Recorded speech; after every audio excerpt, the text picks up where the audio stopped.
everyone, welcome to our interactive safari at Biffleshoek Dam, where we just had an elephant and a hippo who both wanted to go away. So if you're just joining us now, I am Noelle and I have Vildi on camera, and we are, as I said before, interactive, so hashtag Safari Live on the Twitter or on the YouTube chat. So because our hippo has disappeared and our elephant's walking up the road, let's go find that elephant. Oh, really? I started the car and you want to show yourself. There he is. So shame, there's been so much elephant activity around him. He just keeps hiding away. And then it's starting to, well, it's been windy, but it's starting to get cooler. So he's a grumpy hippo. He's really not happy for life at the moment. It's giving us the hairy eyeball. Shame. Poor hippo. Alright, buddy. We won't torture you too much longer. Okay, our Ellie moved off just on the other side. Nice big male elephant. So we will head over there.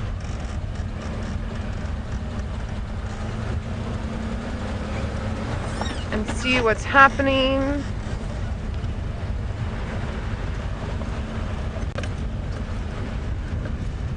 There's his big bum down the way. He's been following some females. Lots of breeding herds in this area today. I know we just had some great sightings with Tristan down at Chitwa Dam with some breeding herds of elephants, I believe.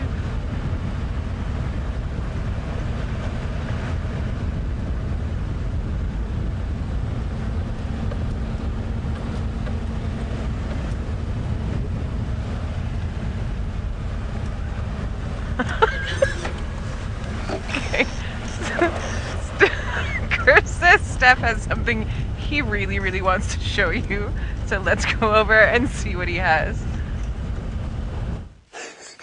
I'm looking at a bit of vomit. I don't quite know what those two girls said to one another to get you that, but definitely old giggly Noelle over there found something funny in it. Anyway, it is a bit of regurgitation. Now, when you find a bunch of hair lying around the bush and sharp-edged bones like that, see those sharp edges on that bone there? And this one, splinters of bone there. That is 9 times out of 10 a bit of regurgitation and not dung. Dung that comes out of a cat, one of the great cats, lion or leopard, has softened the edges. The gastric juices soften the edges of these sharp bones. But what they don't do is digest hair very well. And that's actually what this is all about. So the lion has wolfed down a bunch of food. This looks like an impala or something. Wolfed down a bunch of food, including the fur, in an effort to get as much food into its belly as possible.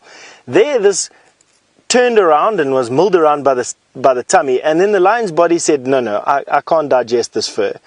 And you must get rid of it. And so the lion regurgitated a hairball. And in it was all these bones. So although they can get a little bit of nutrients from the bones, they don't get a lot of nutrients from the hair. And so when they vomit up or regurgitate up the hair, some bones that were in the mix come out as well. And here you can actually see a hoof of this hapless impala. You can see it there. Looks like a young impala of some sorts. And that is what caused all this hair. Lions will almost inhale an impala, and in so doing, obviously inhale a lot of fur as well. There's a hip joint. Shame. Yeah, they didn't even have enough decency to chew the whole hip joint. They just crunched it down and swallowed it just like that. What else is over here? Now, it's always a good idea not to touch regurgitation and anything to do with lion feces or anything like that. They carry around the most unbelievable bacteria loads. So you don't want to get that into a cut on your hand or anything like that. So just be careful around things like that. But this definitely is. Sometimes you can find teeth in here as well if you dig around a little bit. Definitely the regurgitation of some impala, it looks like. Now, there are, there's a lot of, you never see lions eating impala, and yet they do feed on a lot of impala. Now, some of you are wondering if it smells. No, not at this particular point. It doesn't smell. And also when it was regurgitated out, it has this like weird wet fur smell, but not too bad. Definitely lion regurgitation doesn't smell nearly as bad as what lion dung smells like. And so I'm quite happy to do this and scratch around in it and see what else we can find. Now this is mainly just from a single food source or a single prey item. In very rare cases what will happen is the lion will develop a massive hairball and then hack that out.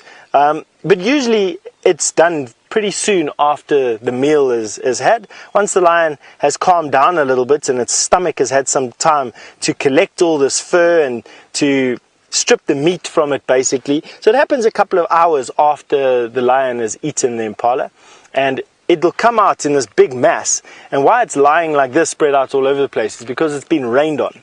So there's nothing really holding it together except this fur, and the rain will rain on it and then disperse it a little bit, and then animals will come and chew on it and disperse it even more. But that's it. Some signs of the passage of lions. It swallowed some impala here. It's been a lovely walk today. And it's been nice that it's been sort of there's been a couple of things going on, from lion to some ellies and all these little things we'll be seeing. Anyway, we're going to carry on through this thick bush, keep our eyes and ears open. You're off to Tristan.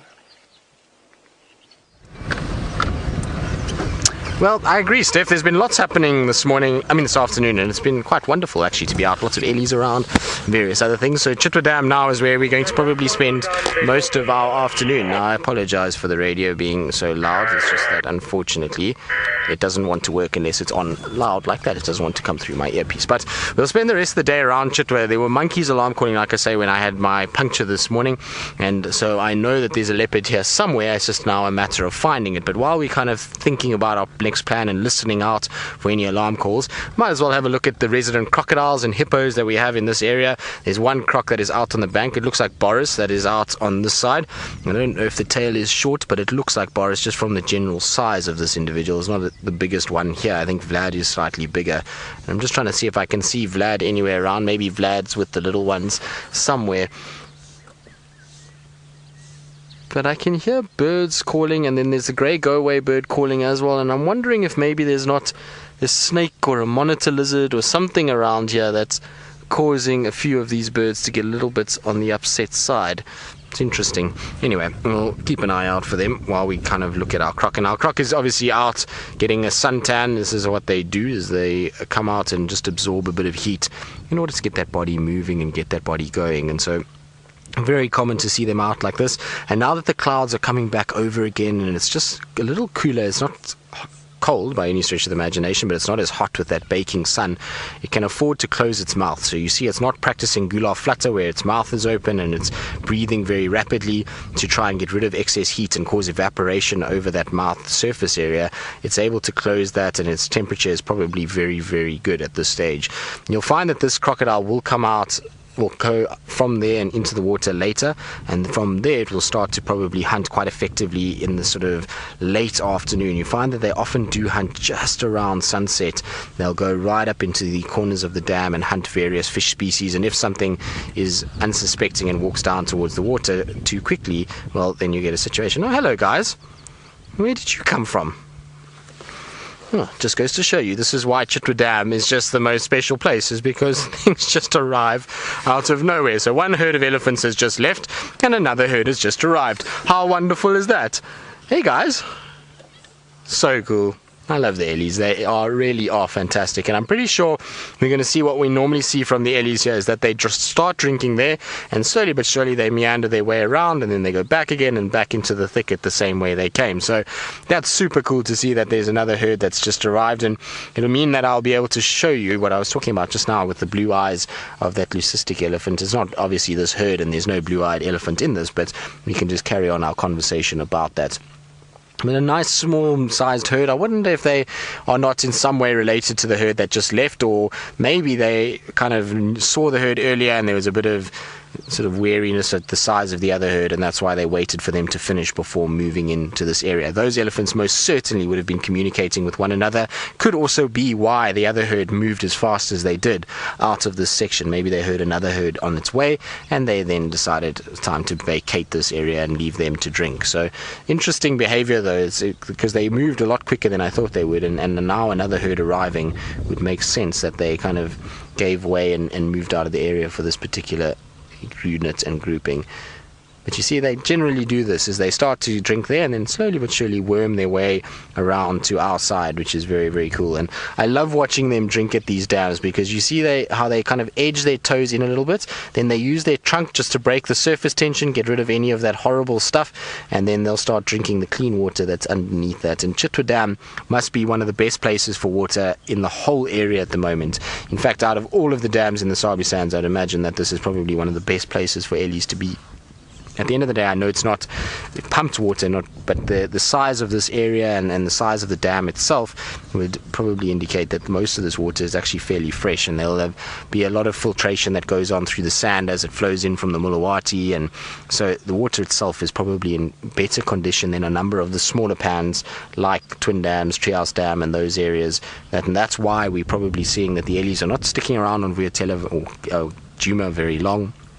They go to Gari Dam, for example, and I think it was Morning Glory, you tagged me in a post this morning about how the Ellies keep coming to the dam but just turning away and walking off as if to say the water's just not good enough. And so it seems as though they know that the water on Djuma at the moment is kind of been wallowed in, it's been lay in, it's been urinated in, and it's not really great quality water, and therefore they're not drinking it. And so what we need is those ominous clouds that are starting to come over to deposit some rain, and so that Gari Dam can fill up, and so can Treehouse and Twin Dams. It'll obviously make game viewing a lot harder, but the flip side of that is that we will see a lot more of the Ellies drinking around Djuma and spending a lot more time in that particular area. Now what I'm going to do, I think, is I'm just going to change positions just slightly, just to give Senzo a little bit more to work with and not to shoot so much into the light. So I'm just going to move around for him a little bit. I was parking for the Crocodile, and that's why I was here, and I'm going to just make sure I don't end up putting us into a ditch or over a stump or something, because I've already driven over a massive rock this afternoon and almost sent Senzo flying off and into the abyss, which we don't really want to do, particularly with crocodiles and hippos and elephants and all the other things that are around.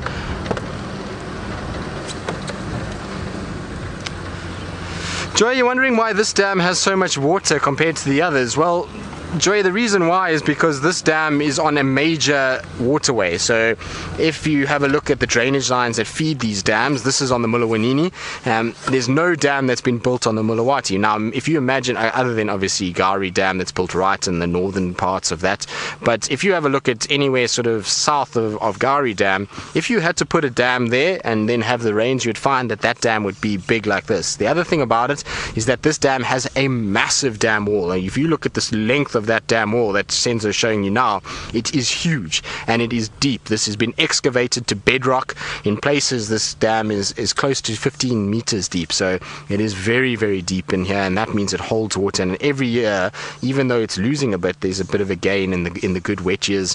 And I can tell you where we are right now is in no way that we would have been able to be here in 2012. So the dam has lost a lot of water. Unfortunately, there was a crack in the dam wall that seeped a lot of water out, but I remember in the 2012 floods standing on top of that dam wall, so you can see the height of an elephant, and the dam wall is still higher than that elephant, standing on top there, and the water was about knee high going over the dam wall. So that gives you an idea of how much more water there was in this particular section. So it's still suffered in this drought condition. It's just that this dam is just so large that it's been able to hold water that much better, and because its feeder system is a much bigger drainage system than Twin Dams or Treehouse or Gari Dam, it means that it fills up a lot quicker and it holds water for longer because of that. So that's the basic reason for it.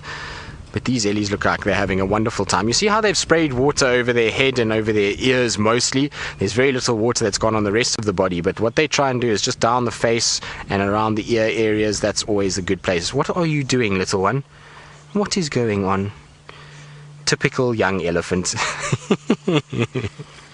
Don't you love when they do this? I love when they kind of just plonk their faces head first into the mud and then kind of use their tusks to pull the mud up and kind of break it. Also, the nice thing about ellies once they've drank is, look, it looks like they're wearing socks. So all of them are walking along with these feet that have got these little black markings on them. So there we go. It almost looks as though they've got their little pairs of socks on as they go along. It's actually quite cool to see. So just as quickly as they came, they are now departing the scene, and they are moving in a very similar direction as what the other herd moved. And it's amazing how fast they do move away from water. You would think that they would amble around and kind of mess around for a bit, but no, these guys are on a serious mission. They've got places to be, people to see, elephants to go and visit, and vegetation to go and eat, and so that's why they're probably moving off fairly quickly. But the sky above them is absolutely beautiful. It is kind of that deep stormy kind of cloud. You can see a bit of sun coming up there, a few dead leadwoods with them as well. It's just the most magical scene when you have these ellies just crossing this open area with that dead leadwood and these big storm clouds in the background. It's wonderful to see. Very, very cool. That was a nice surprise.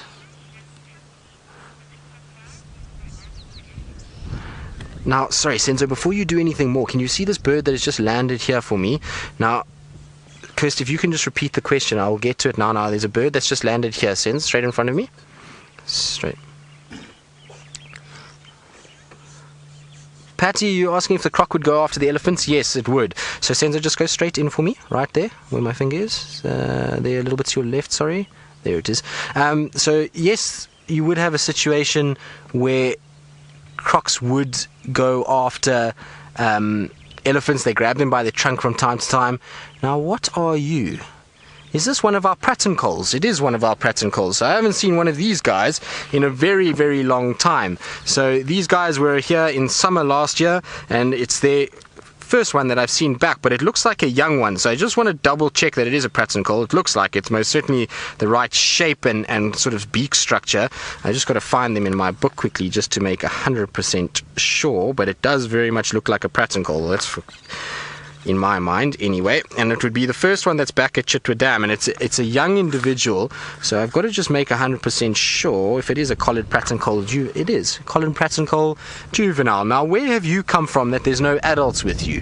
That's strange, because normally obviously you'll have a situation where you've got the adults together with a juvenile bird, particularly given that it's the migratory period and these guys come to breed in these areas. So I'm quite surprised to see that. That's very interesting. Their breeding period is now from September, October, November, December. That's when they breed a lot, and so where this one has come from, I'm not quite sure, but very, very cool to see, and not something that we get to see very often. In fact, Chitwa Dam is the only place that we get to see them here in the northern Sabi sands, and so this is a really, really good sight. And for a lot of you, I'm sure this will be a new bird. If you weren't watching in the summer of last year, this will be a completely new species for you, and all of that's very cool. I'm super excited about that. Nice to see them back in this area, that's for sure.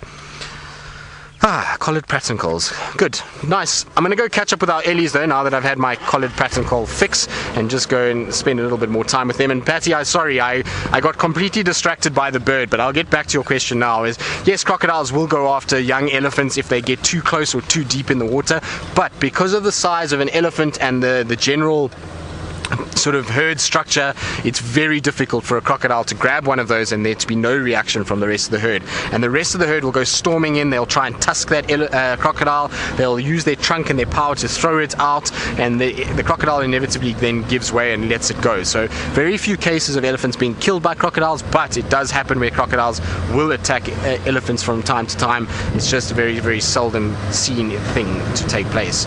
Right, so are you guys going to be far more relaxed and just sit for me? I hope so. Right, now while I try and catch up quickly with these ellies and go around and do the same trick as what we did with the other herd, let's go back across to Noelle and see what she's been up to and whether she's had any interesting things buzzing around or moving around wherever she is. Alright, so we were hoping to catch up with that male elephant again for everybody, but he crossed over the Biffle's Hook cut line. So we have started to make our way towards the hyena den. It has gotten a little bit cooler, not by much, but it's welcome. And we've got a few clouds coming through. Billy was just saying now we're supposedly in for a huge amount of rain. So that will be interesting to look for over the next couple days. I don't think it's going to rain within the next hour. Maybe later tonight. We'll have to wait and see. And we are now at the entrance of the hyena den. So I'm just going to go a little bit quiet as we pull in.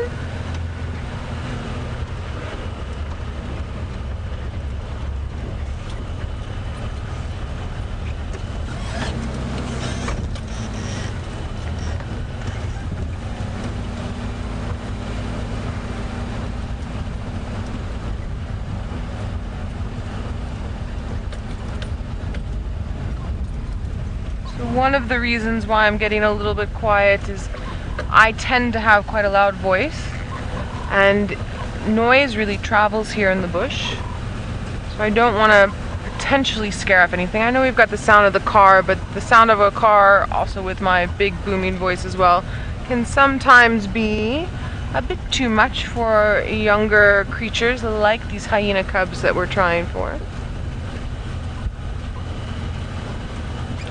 There they are.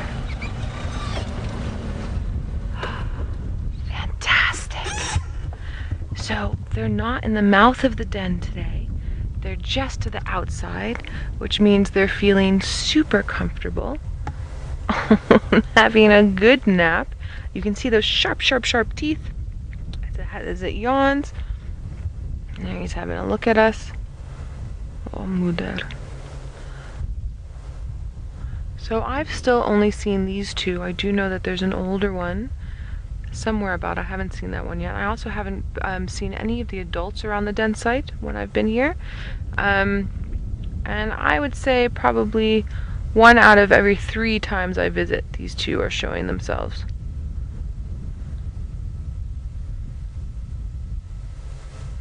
You can see the pad really nicely. We've been doing a lot of tracking over the past couple of weeks, and you can see those claws really nicely. You can see how smushed the toes are. When a hyena leaves a track, there's not a lot of space, and then you can just barely see the 2 lobes at the back of the bottom of the pad there. These are some sleepy hyena cubs.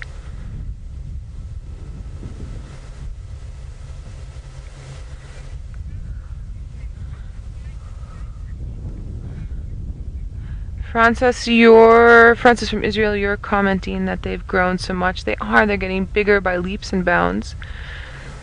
The milk that the mothers produce has a lot of protein in it. And then she'll also bring them back bits of carrion for them to eat. And so they're getting twice the amount of protein and nutrients that they need, and so it makes them grow very quickly.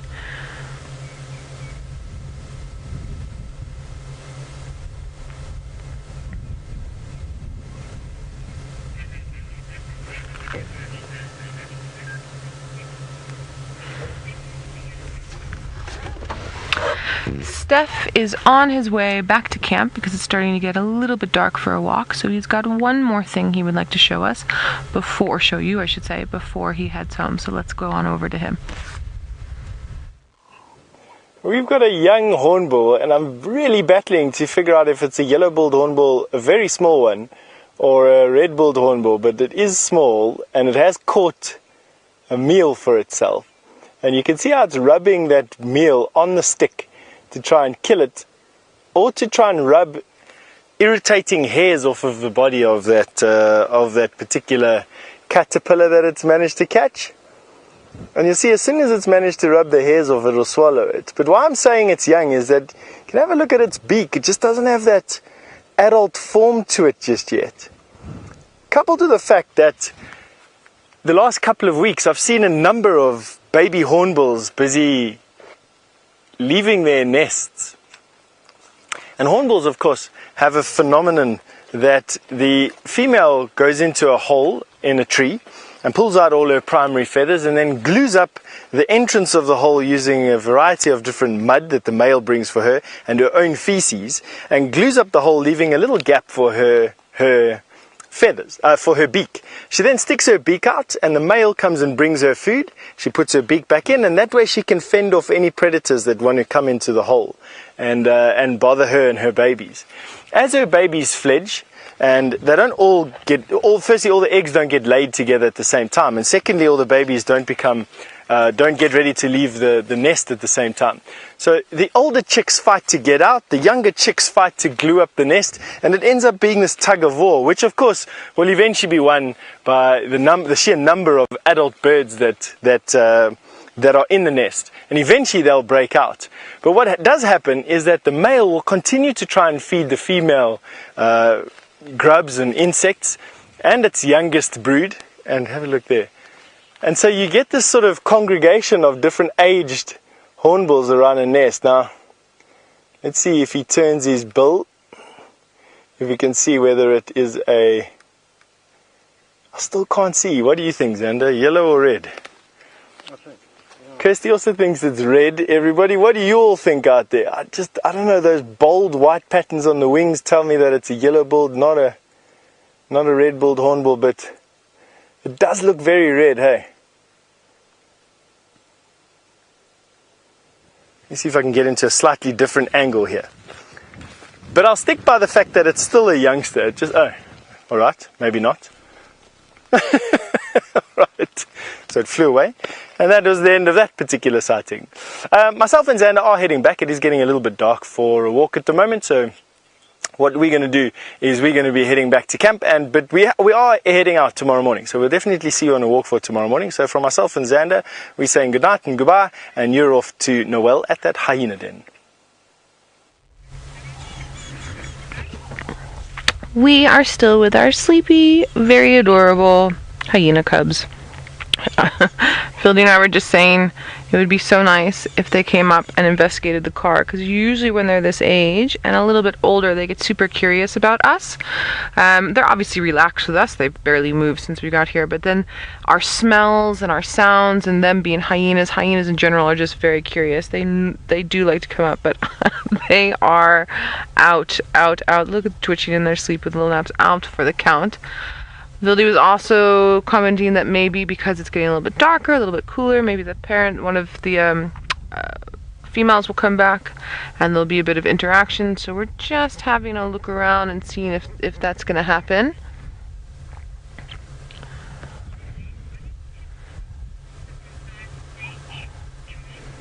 Joy, super interesting question. You're asking if these cubs are past the siblicide stage. So Joy, I'm gonna say no, but with a rider on the no. They're still going to want to have some sort of dominance over one another, especially the female. But that being said, it's not something that happens every single time with every single litter. So with these two still remaining and looking very healthy, I'm going to say that any sort of chances of infighting with the siblicide for the two of them for right now is pretty low. But again, that's just a guesstimate. I've seen very small cubs doing siblicide, and I've seen cubs that are close to a year old trying to do it as well. So there's a larger gap. And as far as I know, Joy, these cubs are about 3 months, roughly. Maybe a little bit more now. So there's still a chance for it. But I don't know, these two seem quite relaxed with each other from the few times I've seen them.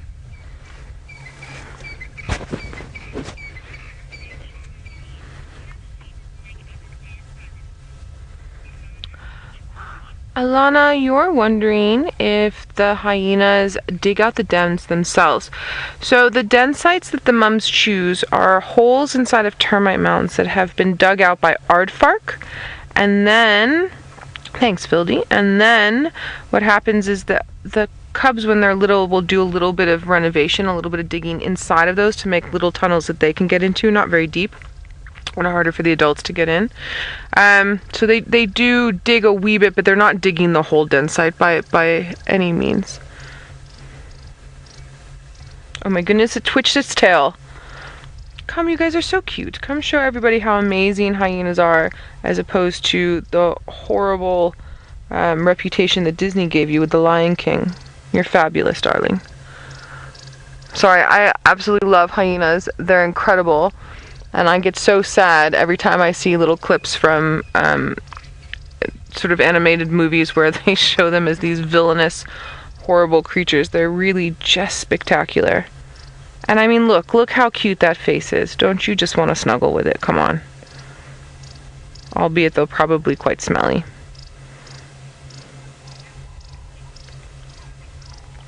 Tristan is on a bumble around after his brilliant elephant sightings, but let's head on over to him and see what he has to say for us. Tristan, say something very interesting.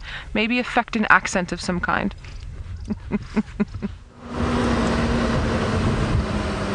Very interesting. No, I'm just kidding. No, I don't really have much to say. You know me, I don't have interesting things to discuss a lot of the time. I just mess around and no, I'm joking. So we've been behind Chitra Dam Mall. We had a little look just to see if maybe there was a lazy leopard lurking in that area, and alas, there was not. There was no leopard, unfortunately. So now I'm back to the dam mall and I'm going to try and check around all the areas where I think these monkeys may have seen a leopard. Of course, a monkey has incredibly good eyesight, and if it's in one of these trees, its field of view is huge. It can see all over this area, and so it's going to be quite tough to find this individual, but you never know. With a bit of perseverance and a bit of luck, maybe, just maybe, we will find them and they will come out for us. And not them, him or it or her, I suppose, unless there's more than one leopard, which would also be absolutely fine with me. I would most certainly not sneeze at more than one. But while we're kind of going in this area, we might as well just check in on our little crocs, see how they're doing, given that the wind is up and it must be quite difficult to bob around in such rough conditions. So Bella, in terms of crocs that are in this dam, 2 big crocs, a male and a female by the looks of things, and 4 young ones apparently. I still only think there are 3.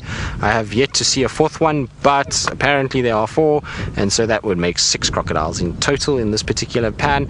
It could vary and change and be different at times. I'm not 100% sure, but you know, there's crocs that go in and out that are fairly smaller, but definitely 2 crocs that are resident here, and then these 4 little ones that are fairly new and have been born in the last month or 2. But I think it's so choppy that we can't actually see them in the water. Can you see anything inside there, Sens? No little crocs that I can see at the moment. I think they must be in the water itself. Maybe they're sitting in amongst all those tangles and just taking it easy and using the cover of these ripples to maybe do a bit of hunting, but definitely no sign of them sunning themselves at all with the sun going down. They're taking care of dinner. Oh, taking early dinner. So Senza says yes, they're on early dinner. They're on a go slow this afternoon. Right, so no sign of our crocs, which means we're going to carry on and go and check around Chitwa airstrip. We're going to have a little look around in all of these nooks and crannies that a little leopard could hide in, because knowing our leopards, there's probably one sitting under a deck here somewhere or in a thicket in one of these areas, and hopefully it will be available by us.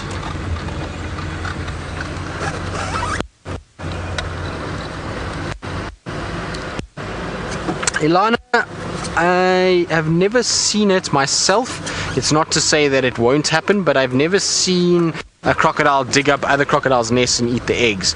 Crocodiles are fairly interesting creatures. They pretty much will eat anything, so there's very little a crocodile will not eat, and so it would surprise me if they don't do that. I don't know if they actively will dig up a nest, but I'm pretty sure if they came across it for some reason and there were eggs available and they could get to those eggs, they most certainly would try their luck and actually go for them. So I think it's a situation where it's more kind of an opportunity. I don't think they actively go seek out eggs like the monitor lizards do, but they will take an opportunity if they can get it and try and feed off those eggs. At the end of the day, it's nutrition and it's for nothing. There's no energy expended in order to get that nutrition. So I think it's a case that you would find that they would go after something if they could, but at the end of the day, it's just a lot of effort to go digging up crocodile eggs. And there's also, you've got to get past mother crocodile, who's generally very close when the eggs are laid. She normally sits either on the bank near them or in the water very close by, and will come rushing out into the aid of those little babies and make sure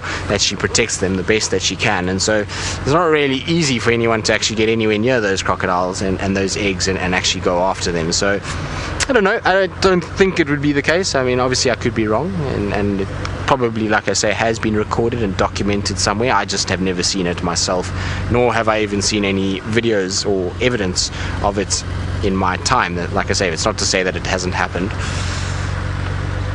Nice to have the little baby crocs though, so I'm glad, whatever the case, that nothing raided the nest to get them.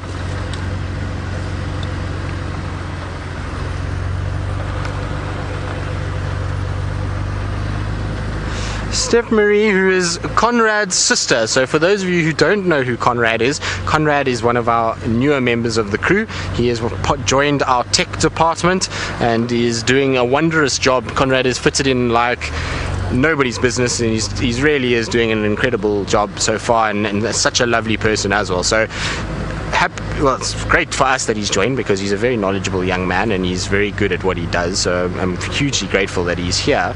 But you want to know if the scales, hang on a second, sorry, I know I'm getting distracted, but if the scales on a crocodile's back indicate its age and whether or not you can use that as a reliable technique to age them. So I have heard this theory before. Don't think it's proven at all. In terms of aging crocodiles, generally what people will use is more tooth condition and size of the crocodile itself and the size of the head.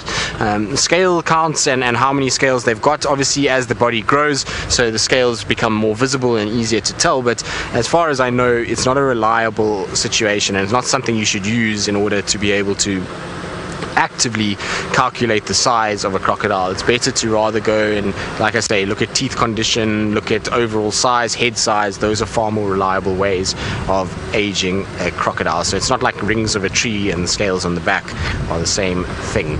Now you'll notice that I just quickly changed direction, and the reason why is because I just heard some Franklin's alarm call and kind of scuttle away, and that can sometimes mean that they've bumped into something. So I'm just going slowly along. I know Hosanna and Tumba, both of them have spent time here. Both of them cross through a little drainage, and there's a termite mounds there that they like to go on and be able to kind of look around, and so it's worthwhile just driving in this general vicinity and having a little check and look around. And so while I kind of double check, triple check and quadruple check this area, let's go back across to Noelle and see where she's gone and if she's got anything interesting in any interesting accents.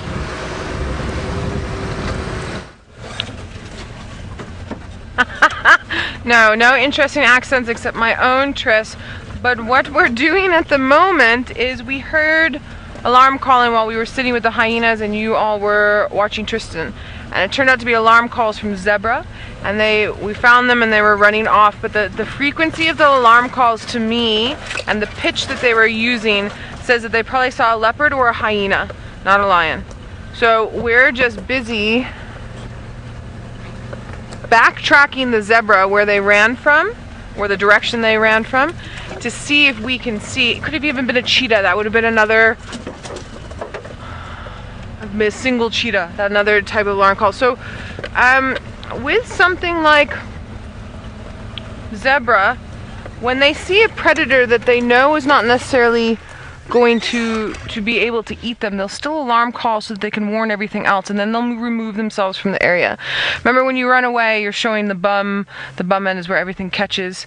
So there's definitely something happening. We just have to figure out what, where, when, why. And because our audio for the alarm calls ran off, we are now searching to see if we can find whatever it is. Stopping and listening every now and then.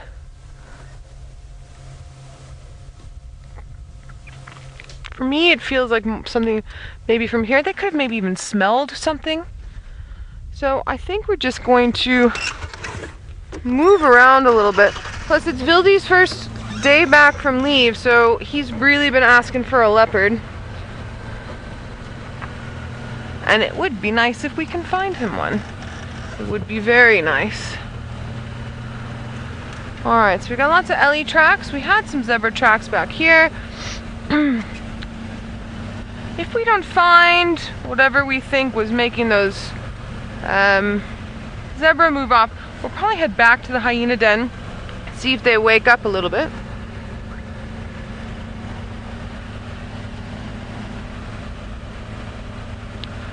Oh, Eric, you're saying, oh, how you wish it was a caracal. I've never heard zebra's alarm call for a caracal, but that doesn't mean that it can't happen, and I would love to see a caracal, so it would be nice.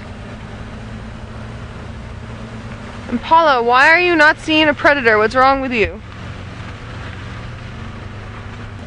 Okay, so for now, I'm not picking up anything. I should say we're not picking up anything for now. But that doesn't mean that there's not something here. So the loop I'm gonna make is going to be a big one that will eventually get us back towards those hyena cubs, depending on what we find. But it is a good time of the evening, late afternoon, for things like leopard and lion and hyena and caracal and serval to start moving about, even though it was ridiculously hot and humid today. So I'm just checking every now and then for tracks, because as you all know, the tracks let us know. Here's our zebra tracks. They came from this way, heading in and then around. So let's go check this open area up here, because sometimes what happens is maybe they didn't see the predator, maybe they just smelled the predator.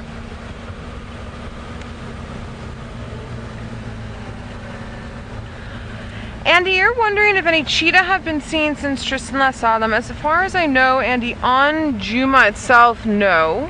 Well, at least not by us. I don't know about anybody else. The cheetah population numbers in the whole Lowfeld area, the whole greater Kruger area, are low at the moment because the lion and leopard population numbers are high. They work in peaks and valleys. So when we do get a chance to see cheetah, it's very, very, very special.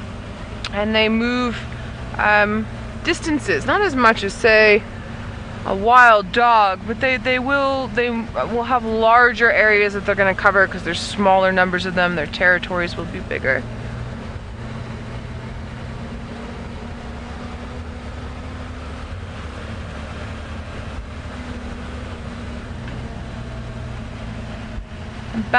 Was it yesterday morning? I believe it was yesterday morning. We had young male leopard tracks heading towards Impala, and then we didn't pick them up from there. I feel like we should move in this direction. I don't know why I say that, it's just the feeling that I'm getting.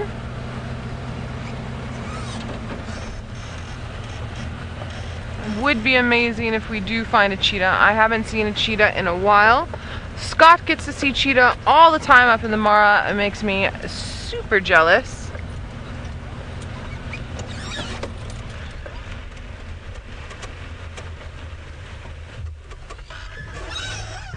Sorry guys, give me 1 minute.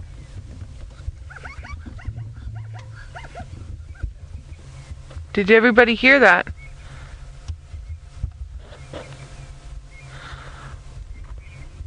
That was zebra, but they're not alarm call. That's a different alarm call. The alarm call we heard earlier was a snort. That call that those zebra are making there can, at a higher pitch and for longer, it's going to be an alarm call. That one is them calling for, for other zebra. So, and these impala are way too relaxed. Something's pottying and I'm missing pieces to my puzzle, which makes it... See, I see what's going on. So, Tristan's giving a message through Kirsten FC to me because I'm busy with you guys, so my game drive channel is down. So, Kirsten, yes, we can accept that. Shall we go see some lions, everybody? Would we like to do that? Would we like to carry on looking for leopard, go back to the hyena den, or go look at lions? What would we like to do? I one or two suggestions from you all, and then that's what we will do and where we will go. I know Vildy really wants to see leopard. The hyena the Hyena Cubs are pretty much guaranteed, and look, the lions are a little bit off, but I can't 100% guarantee, but they should be around when we get there. So searching for leopard, rushing off to lions, or back to the hyena den. I'm going to carry on down the road while we're waiting for answers.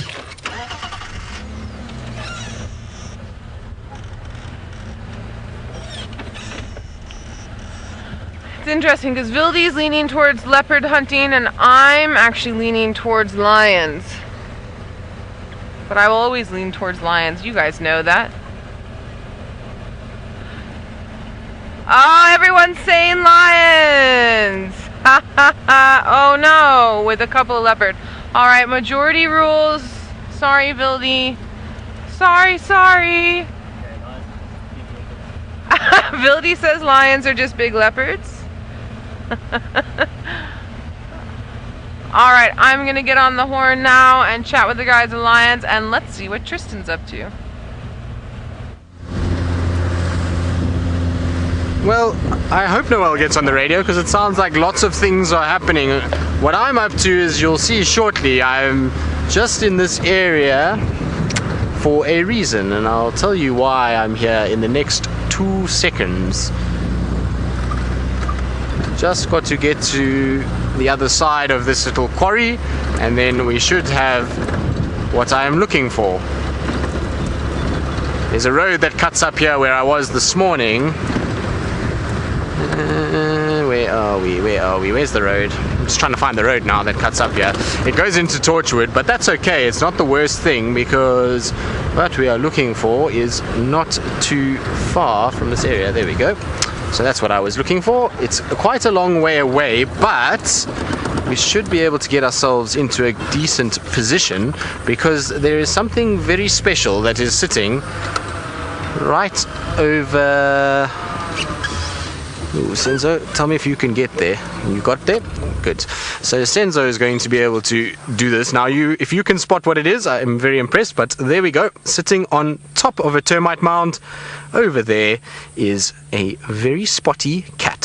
So there is Tingana, well, it looks like Tingana to me on top there. Obviously it's quite far away and difficult to say for 100% sure, but that's where our leopard is sitting. He's sitting on top of a termite mound, and I would imagine it's a situation where he's going to hopefully at some point come down and start kind of moving into this area and start kind of coming down towards Chitwa itself. But he looks as though he's a little bit on the skinnier side, which means hopefully he's going to get up and start moving. We know Tingana loves termite mounds, and the direction he's facing is great, because he's facing in a direction that's going to take him towards Djuma and deeper in. Now, of course, he's got his eyes closed, and that means that he is probably fairly tired for now. But if we're patient enough with him, hopefully he will come down that mound and eventually move off in our direction or southwards towards Chitwa itself. But it's amazing how well they camouflage from where they are compared to kind of his actual position now. It's absolutely incredible. He's kind of, from here it looks so easy and obvious to see him, but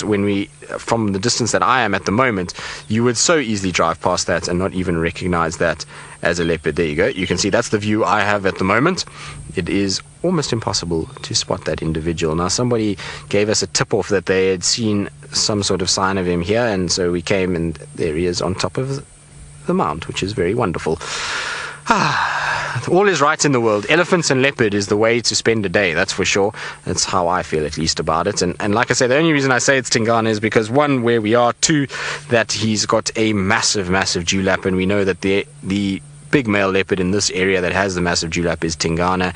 Quarantine, even though he's a big boy, doesn't quite have that same sort of skin that hangs down. Also, I don't know, it just looks Tingana-ish from here. It's got that kind of rounded face that Tingana has, and like I said, a big dewlap. And so he's been missing for the last few days. I've been wondering where he's been. We haven't seen any tracks for him, any signs of him, and so I was hoping that he would come down to our area. Now that he's looking at us, you can most definitely see that that is our boy Tingana. It looks 100% like him, and so I'm hoping that when he does come down this mound that he decides not to move northwards or even westwards deeper into, or northwestwards into sort of Torchwood, he needs to come either south or sort of southwest, and that will help us a lot with what's going on. But still very cool either way. Even if he does disappear, at least we are going to have some time with him, and he doesn't look as though he's going to be moving anytime soon. He's not yawning at the stage, he's not kind of fidgeting, he's not looking around that much.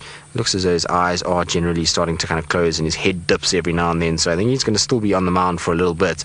But it is starting to get much darker. Clouds have kind of come over, which means that it's going to be a much darker evening than if it was like yesterday when we had bright sunshine, and so maybe it's going to entice him to move a little bit earlier in the day. And I wonder if maybe this is what the monkeys were alarm calling at this morning around Chitwa camp, because like I say, we're not far at all from Chitwa camp. In fact, I would say 500 meters to the north, maybe a little bit more than that, let's say 700 meters north of that. And so he's definitely not moved very far today at all. And if it is him, and it's maybe what we were trying to find around the camp itself. So our instincts to come to Chitwa have been rewarded somewhat. I know it's not in Chitwa itself, but it's still at least somewhere.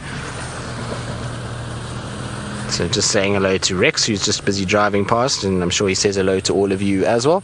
Rex is busy driving guests out of Djuma at the moment, and so he fills in there every now and then when he needs to.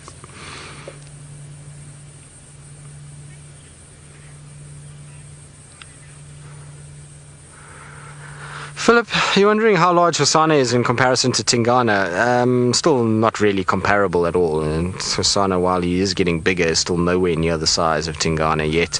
Doesn't have that same bulk yet, not around the head, not around the neck or the shoulder area.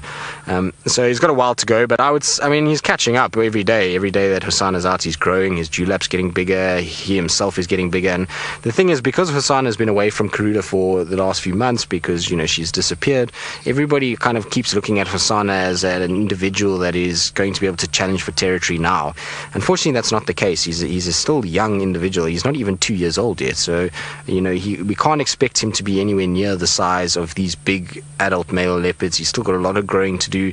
Just remember that male leopards really only reach their kind of full-grown potential when they reach 5-6 years old. And so he's got a long way to go until he's ever going to be able to kind of match Tingana size for size. The thing that's on his side is that he's far more youthful than Tingana, and so even though Tingana is slightly bigger, you're going to get a situation where Tingana is probably going to fatigue and get tired a lot quicker than what Hosana will over the next little bit. And so it's going to be interesting kind of how the next year plays out. But Hosana at this stage is still much smaller. His tracks are smaller, his body is smaller, and so he's not really in the same league just yet. The problem with Hosana, though, is he's starting to scent mark, and that's going to irritate Tingana no end if he comes across it. Luckily for Hosana, Tingana hasn't been moving around in those areas at all, and has not actually, as far as I know, been anywhere near Treehouse Dam lately, and so he might not have picked up any sign of what is going on, and that means that Hosana is escaping for now, but it's only a matter of time if he is marking like that there's going to be an issue between the two of them, and Hosana is going to potentially then be pushed out by Tingana. We hope that that's not the case, but at the end of the day, like I say, he's playing a risky game, and he's doing things that ultimately are going to lead to Tingana sort of getting his attention and trying to then actively follow him, and that cub relationship with Tingana that Hosana and Tumba have had quickly goes away when he sees them scent marking and thinks that they potentially are going to be an intruder in his territory and try and be competition for females and food and those kind of things. So at the end of the day, we've got to be a little bit more careful. Well, he's got to be a bit more careful about what he does. He's not physically capable of going after somebody like Tingana just yet. Nice thing, though, is that, like I say, Tingana seems to be preoccupied with something at the moment. I don't know what it is, but something's got his attention lately, and he's spending very little time on the western parts of Djuma. I don't know if it's Djuma that's pushing him this way, or if it's quarantine encroaching on this eastern side that's keeping him very busy, or it's the Kachava that's been in heat and those kind of things. I don't know what the situation is, but he's definitely not been patrolling the same way that he normally does. We've been seeing very little evidence of him in the western parts of Djuma. We haven't seen tracks around Impala Plains and those areas like we normally do for Tingana, and he seems to be hanging around a lot on Torchwood, Chitwa, even sort of the eastern side of Djuma to a degree. And so I don't know what he's up to at the moment, but I think he's feeling the pressure pressure from quarantine and the fact that there's a young female here that has been in a situation where she's been able to mate, and he's kind of given his attention to that. Also, I suppose at the end of the day, Thandi being in this area quite a bit at the moment, she's on the eastern side of Djuma all the time, and with cubs, that might be attracting his attention as well and kind of luring him into this more eastern section for now. There's not many females in the west that he can potentially mate with at the moment. Ingrid Dam, Young Cub, Tiani, Inchila, those are all going to be covered by Anderson. Their area is Anderson, so he doesn't have much to look forward to on that side, so it's better for him to focus his attention where the two females are on this side that are receptive at the moment. I mean, obviously one has given birth to cubs, and the other one, well, he's been mating with and is maybe still in heat or potentially pregnant. It's a bit difficult to say at this stage. Kuchava potentially could be in a situation where she's pregnant by a month or two, and we don't know it yet. I mean, if you look at Thandi, we only sort of started noticing about a month ago, and then she gave birth fairly quickly after that. So it just depends on how things go, and obviously we'll try and kind of monitor it, but maybe she's going to come into estrus again, and that's what's keeping him down in this side of the world. Problem is he's facing the wrong way at the moment, which is not ideal. Palin, this is an interesting question. You want to know whether leopards scent mark as much if they are dehydrated. I'd imagine the answer to that is no. I would imagine they will try and go and hydrate as much as possible before they will go on a scent marking expedition. And you often find at this time of the day they go and they drink water, and then they go off and they start marking territory as they go. Even if they're hunting, they do mark a little bit as they go, and it's normally after a really good drink of water. And so I would imagine the thing is if they're feeling dehydrated, the first priority is to get water, then they'll start to scent mark from there.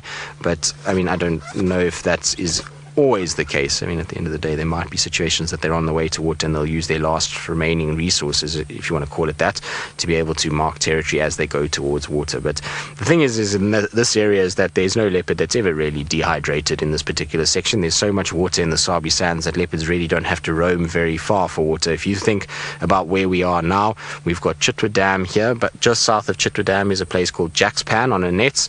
Then there's a nets dam, then there's Cheetah Plains Pan, then there's in Coral Pan, and then in Torchwood there's a number of pans there. Then there's Twin Dams, there's Buffelshoek Dam, so there's water everywhere within a very small radius that allows these leopards to always find something. So the leopards here are very fortunate. They don't have to worry about dehydrating, and therefore it'd be interesting to know how much more they scent mark here than maybe areas that are a lot drier and more arid, like in the Kalahari, whether those leopards only scent mark a little bit less or less frequent to what we see from this male. I would be interested to know, and I think you'd probably find that there's a very different amount and frequency between there and here in terms of scent marking procedures. But I think we're going to have to be patient with him. At the end of the day, we're going to have to just do a situation where we're going to have to sit and see what he does. I mean, he is far away. It's not the best view that we've currently got of him, and so we're going to have to just wait and see how he goes. But while we're sitting here, I just thought it would be a good idea to show you guys this elephant and what it looks like. Sorry, I just got to try and quickly sort this out for you. Okay, there we go. Now, I was talking earlier about the blue-eyed elephant that we used to see in the southern parts of the Sabi sands. So that is what it used to look like. If you have a look at that, look at the color of those eyes. They're like an icy blue kind of color. They remind me a bit of the Game of Thrones characters that you see all over the place these days. And it is really quite amazing to see. It's freaky when you see this animal, because this animal does not kind of look normal, and the way it looks at you, you're a bit like, that's a bit kind of a chilly stare, but amazing nonetheless, and really, really, really cool to see. So it's not something that you're going to see every day. I don't know what's happened to this elephant. I mean, at this stage, it was a sub-adult. You can see it was quite a large elephant already. It was, I would say, probably around 4 or 5 years old at this stage. His tusks were just starting to come out. You can see the tusk just there. And so it's obviously must be somewhere in the Kruger Park system. I hope that it didn't fall foul to some sort of predator or die or anything like that. But isn't that just the most incredible looking animal? I think so anyway. I think it's mesmerizing to see eyes of that color on an elephant, to me anyway. Right. So that's my elephant story. I hope you guys all liked it. I thought it was very cool. I don't know.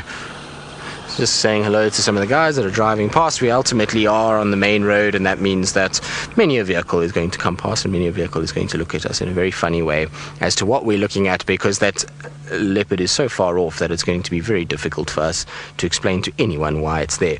Now, while I kind of ponder as to what we're going to do with this leopard and where we're going to park, and hopefully he does decide to move towards our side and southwards and onto our area, and hopefully we'll have a really great finish with him. But while we do that, I believe Noelle has made her way to a rather interesting sighting of her own that is full with cuteness. Our cheeky Styx Pride has decided to come north from our southern boundary and pop up at Twin Dams. Yay! So excited. And we have the youngest set of cubs busy nursing on Mum. Tula Ann, are you watching today, sweetie? Because Tula Ann, these cubs remind me of you after your brilliant question about their kitty claws. So there you are, sweetie. That's your scene for the day. So you remember the last time we were with them a few nights ago? They were active while everyone else was sleeping, and then they went in, they had a nurse, then they had a little bit of a rest, and then they started moving again. And then we even have some of the other cubs, some of the older cubs nursing on their mum.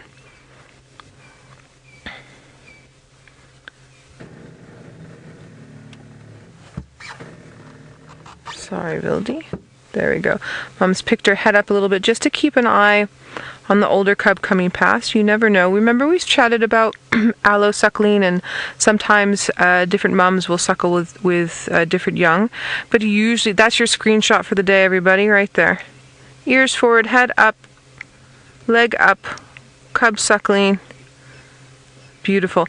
But when she's suckling her own cubs and then the other mom suckling their cubs, there's really no need for the allo suckling. I've seen it more often where if one of the sisters goes off, or aunties or grandmoms goes off and leaves another female with the cubs and doesn't come back for a couple of days because she's busy hunting, then a little bit of that. I've also seen it with where mums pass away and then some of the cubs are taken care of, but it's not always the case.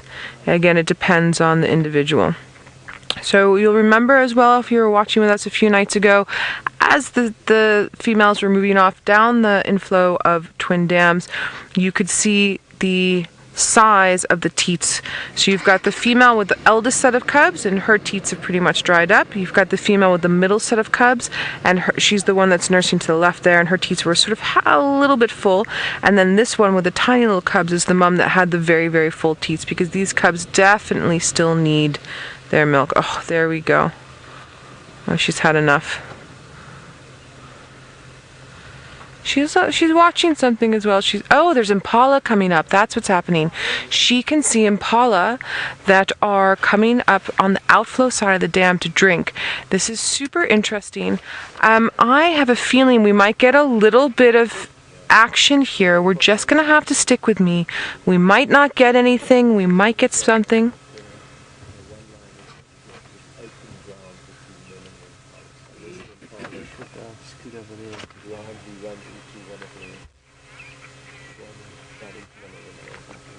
Hello, welcome, welcome. We've got the Styx Pride here. They've just seen some impala. We're live on whatever platform you can see us. You just have to make little comments to ask some questions. But I'm going to speak really low. My cameraman Villy is saying that he wants me to move around. But one is we're just busy linking over to you guys, and then as well, I don't want to create any noise that's going to scare these impala from moving the way they're going. So Vildy is going to have to do some amazing moves with his camera, because there are some younger cubs, not these little ones, but some ones that are older than this, that are in full view of these impala, and they're trying really hard not to be twitchy, but they're definitely looking. And this mum, look at all these ones don't care. They have no idea what's going on, but their mom definitely knows what's going on. Let's see, maybe these impala come up, maybe they don't, maybe those cubs give it away.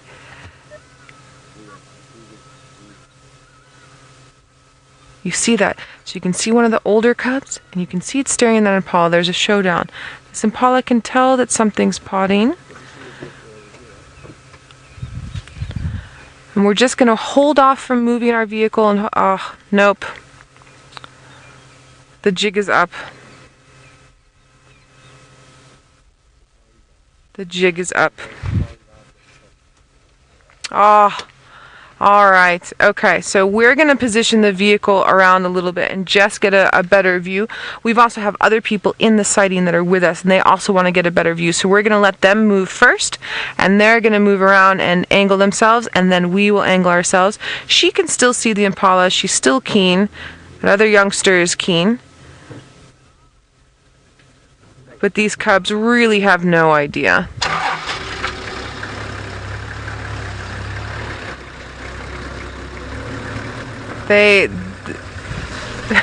Yeah. So they get their nourishment from mother's milk, and so the idea of an impala for them, they're like, yeah, I've got no clue what's potting.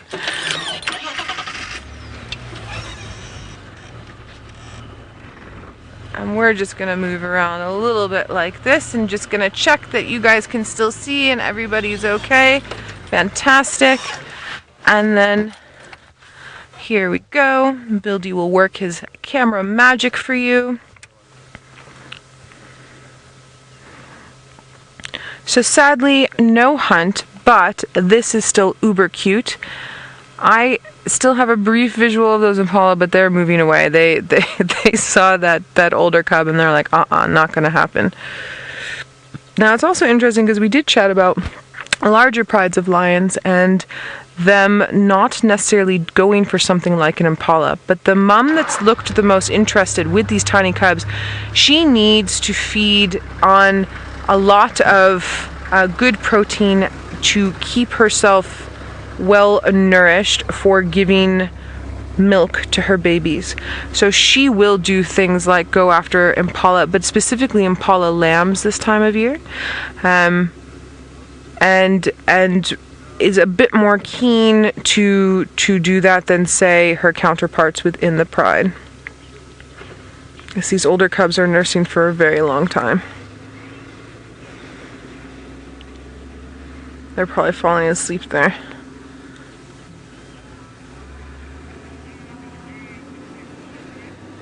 Yeah, I hear from Chris that everybody's saying, "Oh, so cute." I'm also doing, "Oh, so cute" in my head.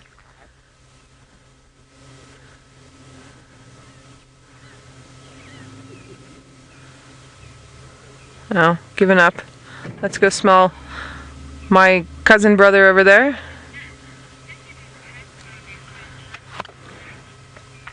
Oh my goodness, so Matt, you're asking when will these cubs go on their first hunt?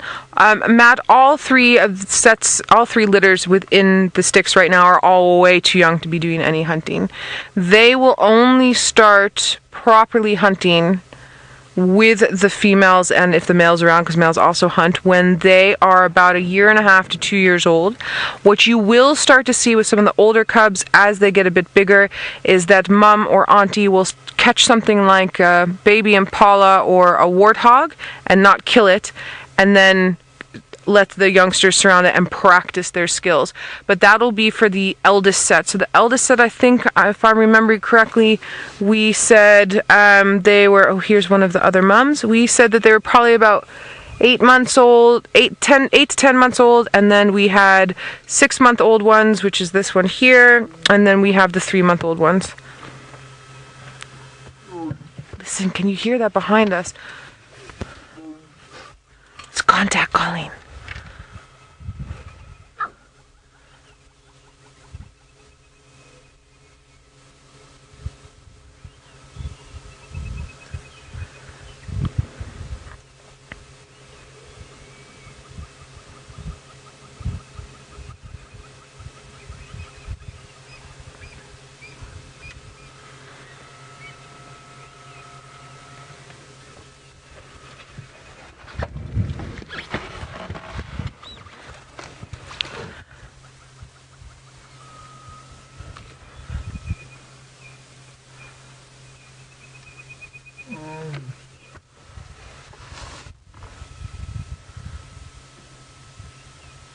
That sound can travel up to 4 kilometers in the right condition, that contact calling, that ooh, ooh.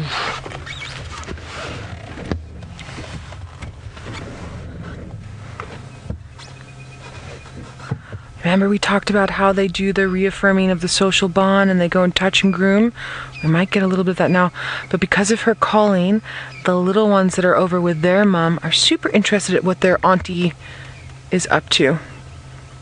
Those ones are still nursing. They're like, they couldn't care less.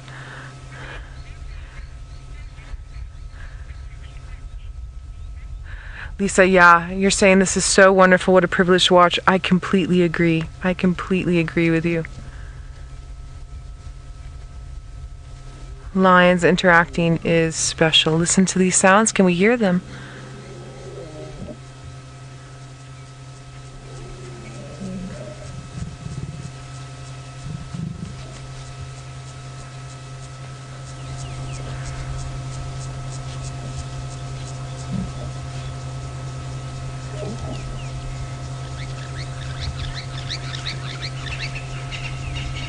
So notice how Mom didn't want to play. Actually, sorry. Yeah, Mom didn't want to play. Now he's playing with his little cousin there. Now, the mom of the youngest cubs will keep an eye on those ones to make sure that they don't do anything to hurt each other. Alright, Action Broadcast viewers, thank you so much for joining us. I hope you enjoyed those beautiful little lion moments, and we hope to see you soon with some more action when we have it.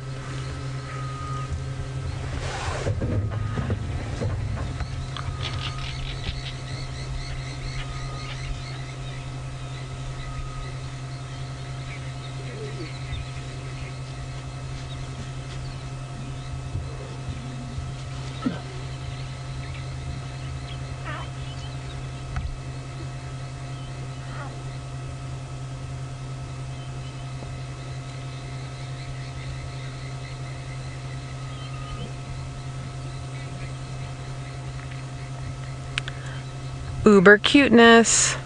I have no other word for this. Sorry guys, I'm busy holding the brake down so the car doesn't go backwards. I just want to come up a little bit while I'm busy repositioning. Tristan has Tingana. Let's go see him. I do indeed. He's still sitting at top of his termite mound. We've slightly moved a little bit. I know there's a few branches in front of his face, but it was just a little bit of a closer view than what we had a little bit earlier, and we can just see his coat shimmering in the background. You can see his tail over the top, and every now and then he kind of looks as though he's sleepy, and then he pops his head up all of a sudden and looks as very wide-eyed and awake like that. You see, he's kind of looking as though he's going to start moving. So I hope that we're going to see a yawn out of him soon he comes out, because if that happens, I think he'll be down the mound like a shot and moving towards our area. So that's what I'm hoping for at the end of the day. Whether or not that's going to happen, I'm not quite sure, but he definitely looks as though he's fairly awake and fairly kind of attentive to something that's going on. At this time of the day, this fire break is a great place to go, because the fire break is an area where a lot of the impalas and warthogs and various other things will move in, and will try and come into this area to be able to sort of spend the night and try and get out of the way of predators, and that's going to fall right into the trap of this particular male leopard. Now, it's quite funny because I'm watching some guests that have just come along that can't traverse to the north of us, much like we can't, but they don't have a massive, powerful camera that can go all the way there. None of them can actually see it. It's quite funny to see their reactions as they try and look for this particular leopard on top of the mound. In fact, they've just driven off altogether because they can't see it really at all, and the guys just have decided they're not going to look too much. No, I think they're going to move off. It's not going to be great. Now, Rexon is going to come past, so I do apologize if there is a vehicle coming past in the next little bit. Hopefully he'll go behind me. He might. We're not quite sure. He might go in front, he might go behind. I'm not 100% sure, but either way, I'm sure he'll make a plan. I'll just say hello to him. Hi, Rex. There we go. So Rex has just gone past. Now, Now I wonder if he's maybe going to decide to move now. I think there's going to be a situation, there's a couple cars that have left him, and so maybe now the road is clear for him to start coming down and actually moving in our direction. Now, Bola, you're wondering if a male and female leopard would fight? I don't think so for territory. At the end of the day, male leopards know female leopards are a source of mating, and so they're going to try their very best to mate as much as they can with the female and not actually fight and kill them. And females also know that they're completely outweighed by a male leopard. They're completely outgunned. A male leopard is just far too large for them and is not going to allow them any chance to kind of be able to fight with them. Bless you, Senzo. Don't worry. Senzo's got the sniffles this afternoon. And so the chances of a male and female leopard fighting are very slim, unless it's over cubs, and that's obviously not a territorial dispute. It's over cubs, and therefore she's protecting her cubs. That's a different story. But territorially, no, you're not going to find that situation. Females want a big, strong, dominant male in their area because they want him to protect the cubs if she mates with him, and at the same time, males want as many females as possible in their particular area because they want to try and get a situation. So Chris is one of the other guides here. He's he decided just to get out and give Senzo a bit of a fright, so he got out behind us here and just made a sound of a leopard and grabbed at the back and gave everyone a bit of a fright, which is quite entertaining. But anyway, Tingana seems completely oblivious to it. He's not too stressed about it, other than the fact that we drove over they drove over a stump. But Tingy looks as though he's very wide-eyed. I'm hoping, like I say, that he is going to get up and move. I know it's a very obscured view, but at least it's a view. And typical of him, it's our last-minute leopard once again. He's kind of appeared in the last half an hour of drive. But while we sit and see whether or not he's actually going to decide to move and get off this mound and come towards our area, let's go back across to Noel, who I'm sure is loving every minute of those little Styx cubs because they are absolutely adorable. Tristan, you are correct. I am loving absolutely every single minute of this. You know how much I love lions, and you know how much I love baby lions, especially cheeky ones like that one. And Tristan, you are the lord of last-minute leopards. You definitely are. That is your shtick. I think we'll do that. So, Tris, you stick with the leopards, I'll stick with the lions, and then we'll just rock Djuma that way. How does everybody feel about that? I'm happy with it. Very happy with it. Yeah, Kirst agrees. I like that. Oh, shame. I'm sorry, how can you not love this?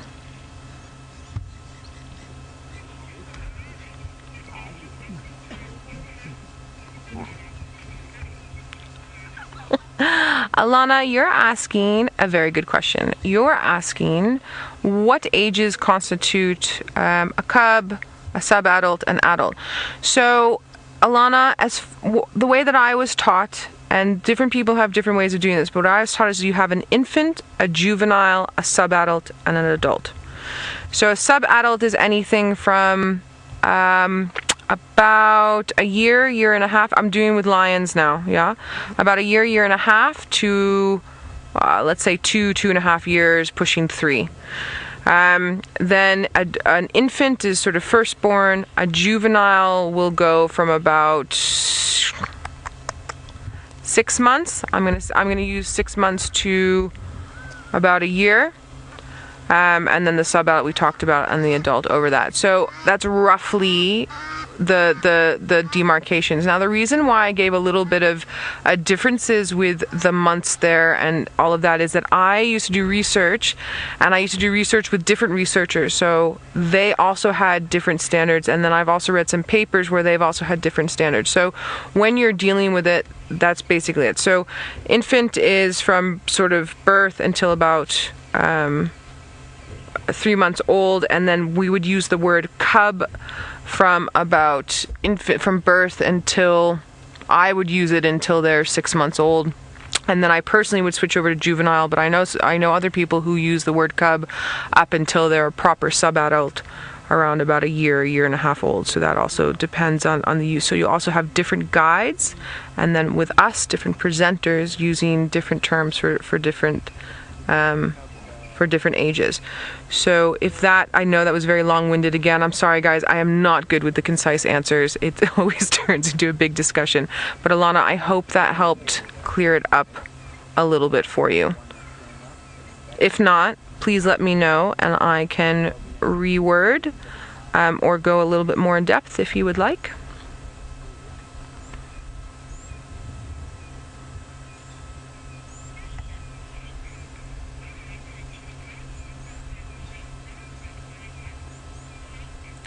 Teak, you're asking, are leopard cubs and cheetah cubs as playful as lion cubs? Absolument. They are just as playful. I watched a few years ago 2 leopard cubs that were about 4 months old. Mom was walking and scent marking, and she was walking slowly, and they were playing. They kept running ahead of her and then running up trees and then hanging from the branches until she passed them and then dropping, kind of like, look at me, Mom, look at me, look at me, and then rolling around with each other. And then eventually Mom got into the mix as well and played with them. Just a couple months ago, I saw a female leopard with sort of 3-month-old cubs, and the cubs and her were running and climbing trees and jumping out of the trees and chasing each other across a damn wall, and they're super, super playful.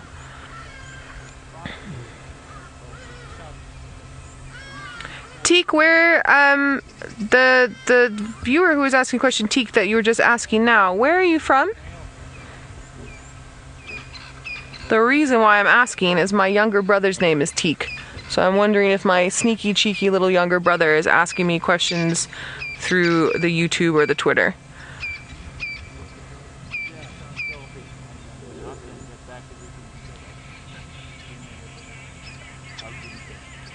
Ah, okay, almost. So not my cheeky little brother.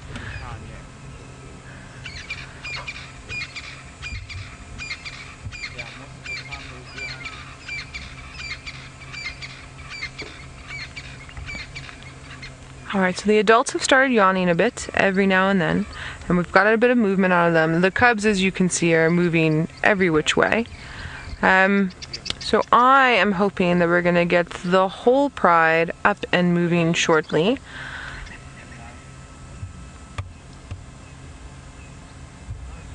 Possibly down for a drink, although that one keeps looking in the direction that those impala moved off to.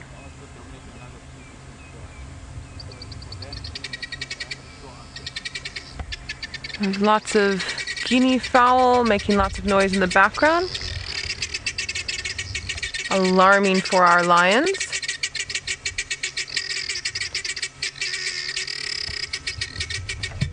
And then our little cubs are getting super interested.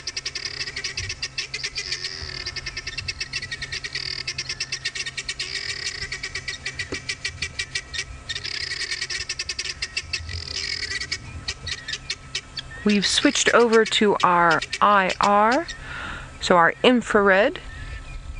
Nice little black and white hue there. The cloud cover is making everything darker earlier this evening. Ooh, and I can hear some thunder rolling in the background.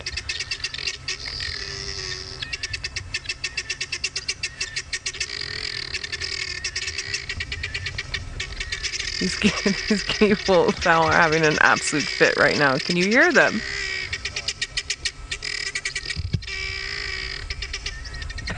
Basically, they're going, oh my goodness, it's a lion, it's a lion, it's a lion, it's a lion. All the adult lions are going, yeah. The really little ones are super keen, and then the midway, middle cubs are also super, well, not as super keen, but are also keen. Let's see what happens.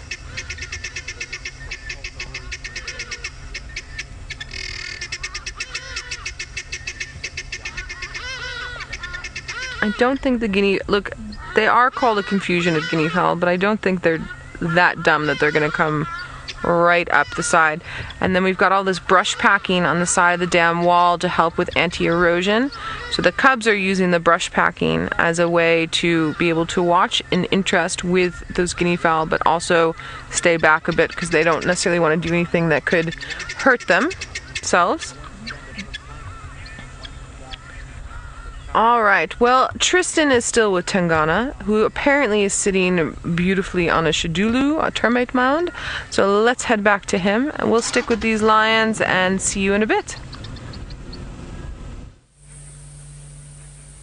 Well, he's still just sitting very patiently looking around. I think he's waiting for something to come across towards where he is, and then he'll actively look for it. But unfortunately, he's that far away that no matter what we do, even with infrared, we really don't have a great visual of him anymore. It's starting to get quite dreary and dingy, and so I think what we're going to do is probably just leave him here. I don't think he's going to come down anytime soon. He's starting to kind of bow his head a little bit and starting to rest, and so I think it's that time where we're going to probably just let him carry on with his sleep, and hopefully tomorrow morning he's going to be moving towards Djuma side. At least it's kind of the direction he's facing is westwards, and so he might head in that direction. The problem with Tingana, as we all know, is the guy can do a 20 laps around Djuma and then be gone in the morning. He just doesn't stop moving when he wants to, and you can see he's just dropped his head down to sleep now. So I think we're going to take our leave and let Tingana have a good rest. There's some other vehicles that are there and one or two that still want to come, and so we're not going to block it up anymore for those guys and let them have at least a good chance to get nice and close and have a little good look. But how wonderful an afternoon have we had? We've had a little random lion sighting that Noel is now really kind of getting into and having a really wonderful time with. We've had great elephants, we had a collared pratincoll, we've had woodland kingfishers.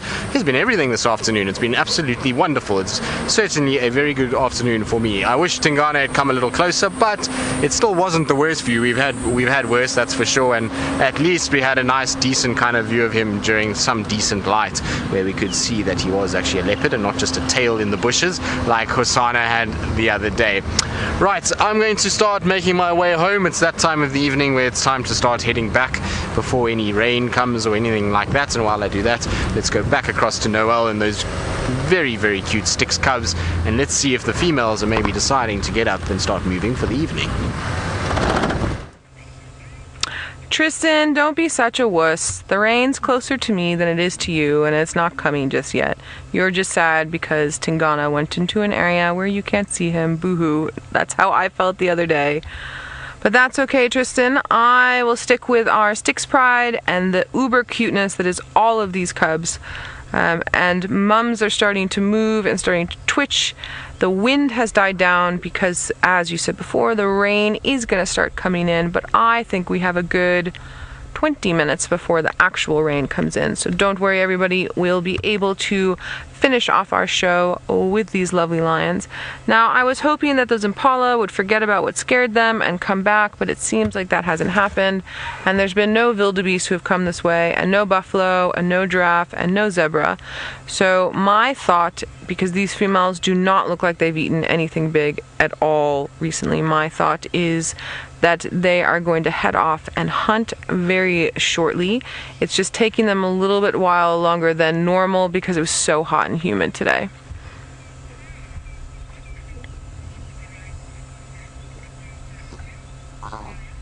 Kyle, you're asking what prey species the lions are taking most at this time of year.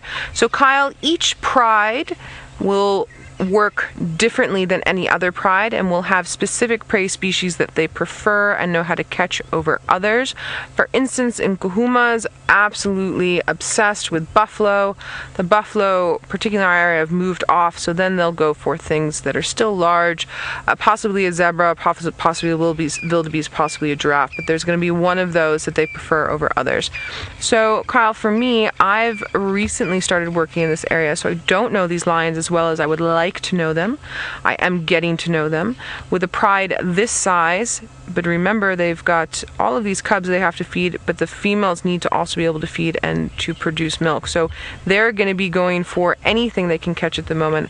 One of the other vehicles that was with us in this sighting a couple nights ago, one of the females caught a duiker and ate it because she needed it to top off her energy levels because of all the milk that she's shelling out. She didn't share it with anybody. But they are going to try and take down something that's larger. So they're going to be looking for things like full-grown zebra, full-grown wildebeest, and giraffe. And again, it's not really time of year dependent on what they're going to go for. It's more on preference. But that being said, because we have all the lambs this time of year coming out, they will go for those big proteins. Easy proteins, sorry, excuse me there. All right, so amazing drive yet again.